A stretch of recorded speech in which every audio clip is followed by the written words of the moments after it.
I think that first of all, you have to answer the call. You have to decide that even though I may not have chosen the place I'm in, I'm going to accept it and I'm going to make the most out of it. I'm going to do my best. I'm not going to squander this opportunity. We need people who are in leadership positions to value what leadership means, step into that role, possess it, and do it with dignity.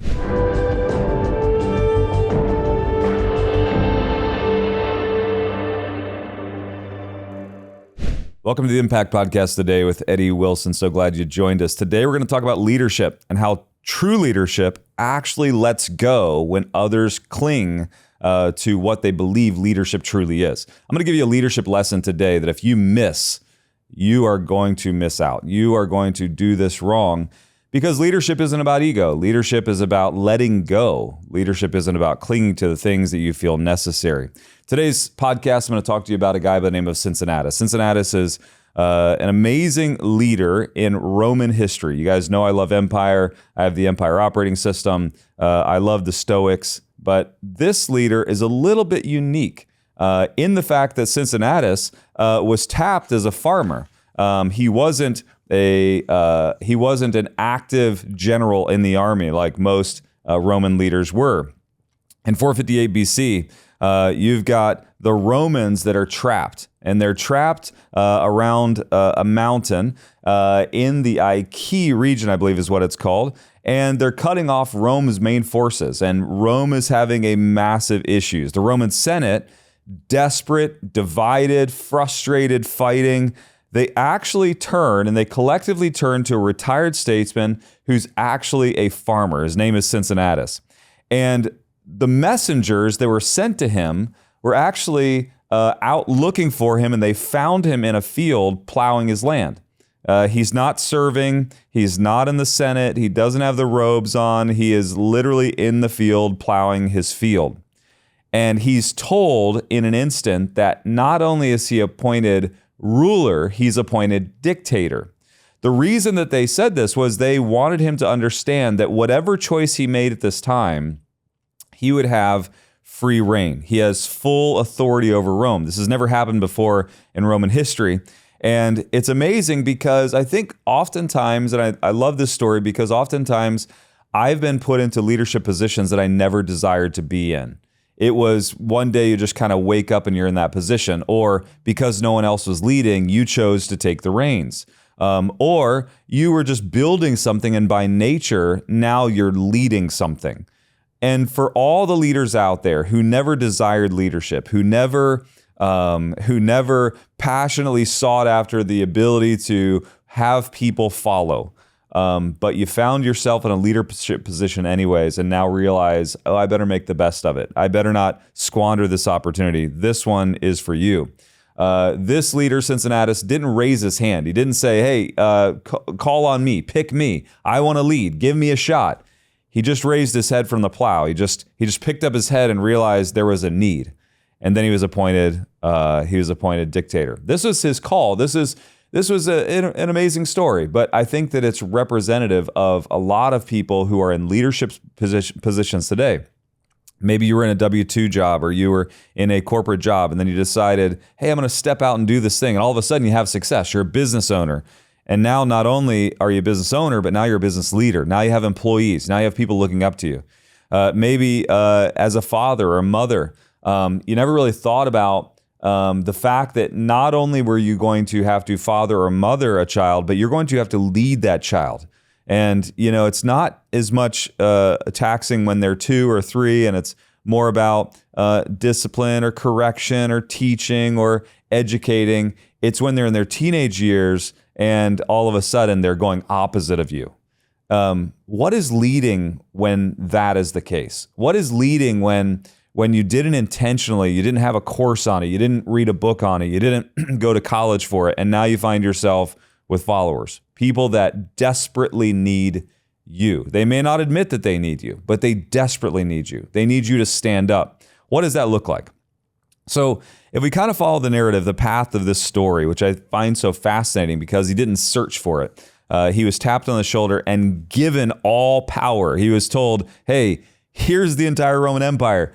Go lead it. You're not only the leader, you're the dictator. Whatever you say goes. And he answers the call. And I think that first of all, you have to answer the call. You have to decide that even though I may not have chosen the place I'm in, I'm going to accept it and I'm going to make the most out of it. I'm going to do my best. I'm not going to squander this opportunity. For you to shirk your responsibility as a parent is a sad narrative. For you to abscond yourself from leadership in a company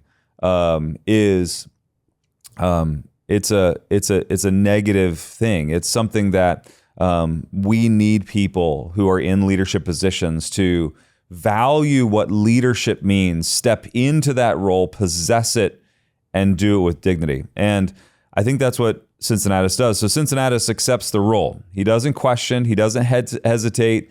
The empire needs him. The Roman Empire is called on him. They need him. And in a single day, like think about this. He's in his farmer's field. He wasn't searching for power. He wasn't in Senate. He wasn't making speeches. He wasn't swaying aside to another. He was literally in a field. And in the same day, he takes off the clothes of a common farmer and he puts on the robes of a dictator, robes of an emperor.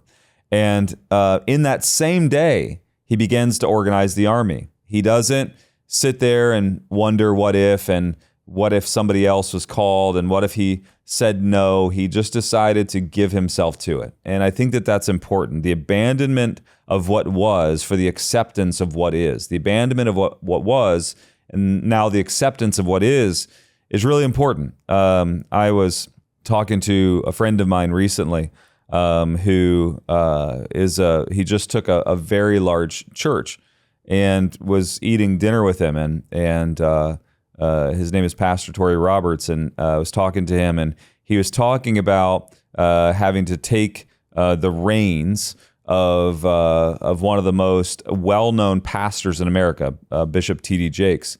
And Pastor Torrey was talking about stepping into his position at the Potter's House, which is what the church that Pastor T.D. Jakes spoke about. And he talked about how he had to, as we were sitting there at dinner, he said, I had to start pushing my mind for tomorrow, not yesterday. He said, I have to stop thinking about, do I really want this, or am I prepared for this, or am I qualified for this? He said, I had to accept it and move into it.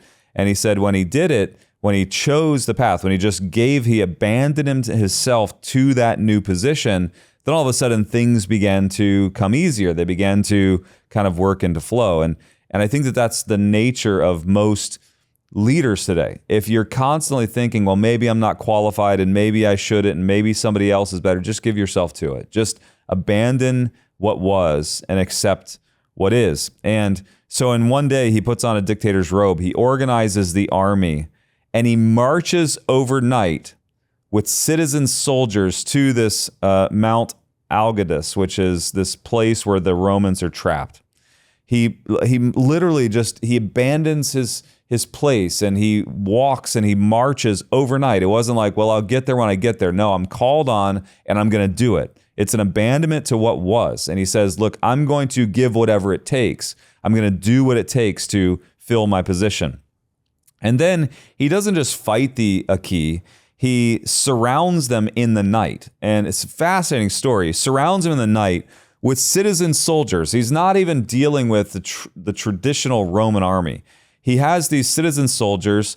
He surrounds them in the middle of the night, and then he begins to dig trenches around them, and he begins to use surprise tactics. These surprise attacks. He begins to surprise them, and the Achii, they're stunned by how fast and how clear and how precise this was, to the point where they realized that he somehow had outmaneuvered them. Even though they had surrounded the army, they had the upper hand. Now all of a sudden, Cincinnatus has trenches dug all around them. He's using surprise attacks that they end up just surrendering. And with speed and clarity, he moves and he acts, and they surrender without a prolonged fight. He actually frees the Roman consul and frees his men. But here's what's amazing. That entire process lasted about 15 days total. From the place where he got the tap on the shoulder in the farmer's field to the middle of the armies beginning to celebrate. And guess what he does? Within a 15-day period, he does not celebrate. He resigns the dictatorship in 15 days. He refuses any long-term power. They began to celebrate him, and they began to talk about taking him back to Rome, allowing him to lead. And guess what he does? 15 days later, after freeing the Roman army, Cincinnatus returns to his farm. He literally had the crown in his hands. He had all power in his hands. All authority is in his hands. He was celebrated as the victor when no one else could overcome this situation. And he walks away. He doesn't use his power to build his throne. He doesn't use his power to create a position of influence. He doesn't use his power now to concrete his legacy forever in the Roman annals. He uses it to build a stable republic. He realized that the thing he was called to save and support was the thing that he potentially would allow him to build ego, and he decided to walk away. This is what I want you to understand, is that in this, think about that position. You have been called upon, not forgotten. You've been called upon, and you've been tapped. And so now you're in a position of leadership, and you give yourself to it.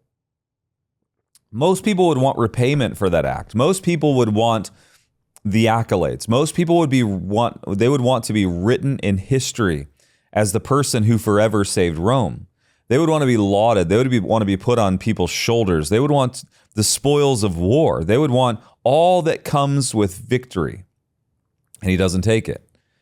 What's fascinating to me is the lessons that are learned through Cincinnatus, through this 15-day window in history. Let me give you the lessons real quick. You ready? Number one, power is a tool. It's not a throne. Power is a tool. It's not a throne. Power is something that you wield for the betterment of other people. Power is not a throne to sit upon to essentially anchor your ego into the thoughts or the elaborate beliefs about our own person.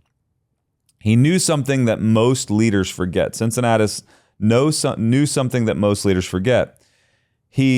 What he realized is you don't need to hold on to power forever in order to gain legacy. I think that Cincinnatus, as he wrote about it in later days, did want legacy. I think he wanted it, but I think what he realized is the legacy he wanted wasn't one who possessed power and dictatorship.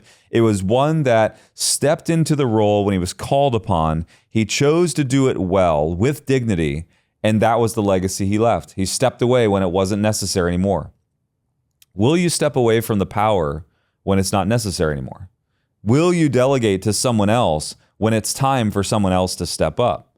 Or will you build your ego with tenacity and entrench yourself in the belief that you are the greatest and you deserve power at all cost? He knew something that most of us miss. And that is, think about what I'm telling you today. I'm telling you this story. I'm recounting it. This was 500 years BC, right? 586 BC. I'm telling you this story in 2025 today, and you'll be hearing it on the podcast within the years to come if it continues, right? And the story, over 2,500 years later, is still me telling you how important Cincinnatus' role was in the Roman Empire. But power is not a tool. Or power is a tool. Power is not a throne. Power isn't a position. It's a tool to be used when necessary. Number two, true leaders know when to step up, but more importantly, they know when to step away. True leaders know when to step up, but they also know, even more importantly, when to step away. I get the chance to help a lot of business owners, and I think that those business owners oftentimes possess that power just a little bit too long. You've heard me tell the story of Julius Caesar and how this man was a hero of the empire, but yet is stabbed by his best friend, Brutus, because he got in the way. He became the bottleneck. there's an importance in understanding when to step up and lead, but there's more importance into understanding when to step away, when to relinquish power, when to delegate to someone else. Many leaders will take control. Very few leaders understand when the timing is to give it back. Listen to me very, very closely. Most leaders have no problem possessing it and taking it. They don't have a problem when somebody says, hey, are you willing to step up and lead? Most of our egos say, yeah, it's my time. It's my turn. It's what I've been preparing for. Okay, I'm here. Let's do this. But when we have to step away, few will actually give it back. A leader is not born when they possess power. A leader is established when they relinquish power. A real leader understands when it's time to let go. Most businesses that I come in contact with are having that issue today. There's a reason why less than 1% of small businesses get past that mark of $5 million. And that's because they built that $0 to $5 million business on their back, but they can't take it past that point because they're not willing to relinquish power. I think that, oftentimes I relate this to business, but let's relate it to relationships for a minute. Having 3 boys, I think one of the hardest lessons that I've learned is when to let go. They have those younger years, and I have, sons at pretty much every stage of life. I have my 24-year-old that is building his business and his life, and he lives in a different state, and he needs very little from me. He needs inspiration, he needs support, he needs friendship, but he really doesn't need guidance. He doesn't need me to illuminate the path in front of him. He doesn't need me to check over his shoulder. I have a 19-year-old that is just getting into business, and he has a lot of questions, and he needs some help. He needs some guidance. And then I have an 11-year-old, and that 11-year-old needs a lot of guidance. He needs a lot of care. He needs a lot of dad in his life. The hardest part, though, is letting go. I remember my first son as he was building his first business, and everything inside of me wanted to jump in, help him, guide him, corral him, tell him what not to do, tell him what to do, when to do it, right? And there's a time where you begin to let go. There's a time where you need to relinquish control. That's the hardest thing, is that time period between 11, where my youngest son is, and 18 or 19, where you literally have to let them go do it themselves. To be that helicopter parent and do it for the entirety of their life is just to pull them back from whatever greatness they were created to be. And I think that the same goes with your employees. The same goes with the relationships. True leaders know when to step up, and then more importantly, when to step away. And number 3, a true leader exercises discipline, not dominance. They always choose discipline over dominance. A good leader, when you watch them kind of in the wild, right? Like you watch somebody not when they know they're being watched, but a good leader when no one else is around or they're in a situation, you get to observe and you watch them walk through situations calmly, intently, with extreme discipline. Not with a looseness of their feelings and thoughts, not with emotional outbursts, not with a sentiment of ego, but someone who has restraint. One thing that Cincinnatus did that I think we should prop up, that we should highlight, is the fact that he exercised restraint, and I think his restraint is what made him great. His restraint is his greatness. His restraint to not take power to himself when it wasn't necessary anymore. Self-control is always more memorable to the masses than self-glory. Everything inside of us as a leader wants that self-glory. We want to be put on the shoulders of men. We want to be lauded for the success we have. And I'll tell you that I think that one of the detriments of common society is our unwillingness to shower the ones that actually made it possible for our success with all of the accolades. The greatest differentiator between leaders are ones who give their followers all the credit versus ones who take the credit themselves. For me, I have such a disdain for leaders who have to have the credit, because what I know is that's going to be the greatest ceiling in their life. You're only going to have so many people who are willing to come underneath of you and shoulder the burden and carry the load, and then all of the accolades, all the successes be stolen away from them, all of the compliments of others, all of the feelings of success robbed away from them. To me, I have such a disdain for leadership when they refuse to give their followers all of the accolades. You wouldn't be there without them. So it's discipline over dominance. His restraint became his greatness. And always remember that self-control is more memorable than self-glory. Self-control is always more memorable. People will talk about you. If nothing else, self-control will become the story of who you are. It's what people will talk about for years to come. Self-glory lasts for seconds. It lasts for moments, and then it begins to fade away. I think that as you begin to think through your leadership style, the one thing I wish that you would take away from this podcast is that if you want to become a great leader, prop up those around you who give you success. Don't steal their glory. And here's the challenge today. As we look at the life of Cincinnatus, as we look at the life of somebody who didn't necessarily choose to lead, he was asked to lead, but he stepped up into it. He abandoned what was, and he accepted what is that, let me ask you this. Today, are you building a business that can thrive without you? It's a common theme in my podcast, but it's so important. And I know that there's such a large percentage of ego-driven business owners and leaders who will get stuck in this. And I see it every single day. Are you building a business that can thrive without you? Are you holding power because it's needed or because it feeds your ego? Are you holding power because it's needed or because it feeds your ego? Think about it. Check yourself. Like if you are possessing power because it gives you a sense of accomplishment, that's not right. It's not what you should be doing. And is your team flourishing, or are they just following out of fear? If your team is afraid, if your team will not speak up, if your team won't tell you the truth, if your team hides in corners and have conversations without you, it's because you're leading with ego.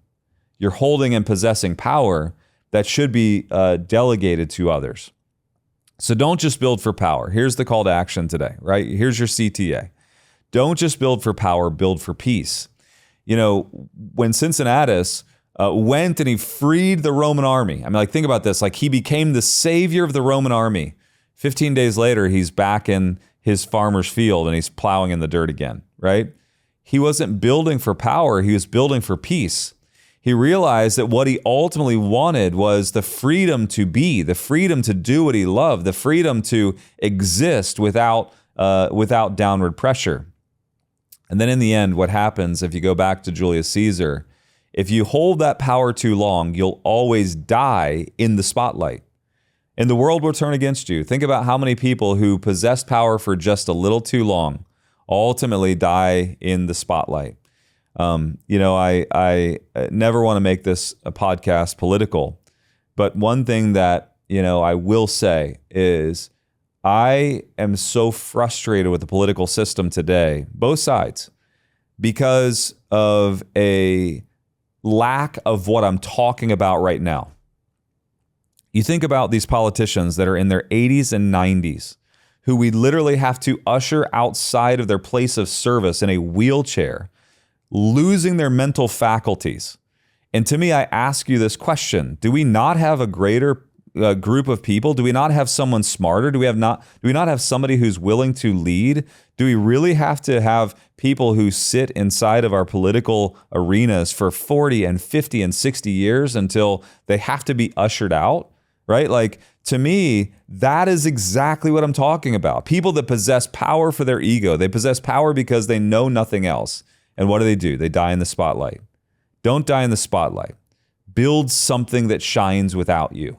You know what would be the greatest legacy a politician could leave today? Is for them to train somebody else to follow in their footsteps and to gladly walk away and put somebody into their place. Why is that expected in business, but we don't hold our political structure in place? And I don't mean to make this political, but to me, the passion I have in this frustrating time where there is no term limits, where there are no constraint on what is necessary to lead.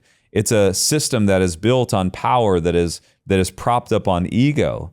And we lack the common concern and decency to remove people as they begin to wane in their mental faculties. And so now they possess power long after it's prudent for us as American citizens. And that's the most political thing I'll ever say on the podcast. But to me, as I look at this, we have to hold ourselves accountable to leadership, and we must hold those around us who possess leadership to the same modicum, to the same expectation that we have for ourselves.